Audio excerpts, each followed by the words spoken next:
மீனலக்கணம் பொதுவாகவே என்ன சொல்லுவாங்கன்னா, இவங்க பேச்சில் கொஞ்சம் கம்மி பண்ணிக்கணும். அட்வைஸஸ்ன்னு சொல்லுவாங்க. ஸோ இந்த காலகட்டத்தில இப்ப ராகு வரும் 12ல உட்கார்ந்துருக்காரு. ஸோ இதெல்லாம் நிகழ்வுமா? பேச்சு கம்மி பண்ணிக்கிறதுக்கு இப்ப இவங்களுக்கு வாக்குஸ்தானத்துல ராகு உட்காருதுன்னு வைங்க, ம். பணத்துக்காக பேசுவாங்க. ம். அதே மாதிரி இவங்களுக்கு 6ஆம் வீட்டுல போய் ராகு உட்காருதுன்னு வைங்க, அடுத்தவங்களை வந்து காயப்படுத்துக்காக பேசுவாங்க.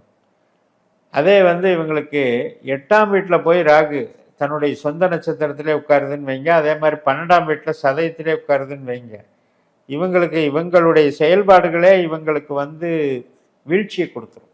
அதாவது பணம் சம்பாதிக்கணும்னு புறப்பட்டு இருக்கிற பணத்தையும் இழக்கிறதுன்னு அர்த்தம். 8, 12ங்கிறது. அதனால அந்த விஷயத்துல ஜாக்கிரதையா இருக்கணும்.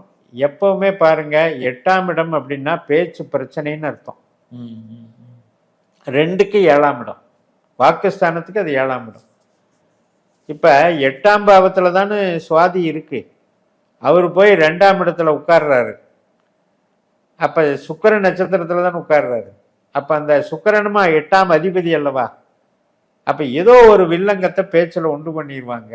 அப்ப என்னன்னா, இவங்க வந்து பொறுப்பெடுத்து பேசக்கூடாது. இந்த பணத்துக்கு நான் பொறுப்பு, இவ்வளவு பணம் கொடு, நான் அதை இத்தனை நாள்ல தர்றேன், கமிட்மெண்ட் கொடுக்கறது, கேரண்டி கொடுக்கறது.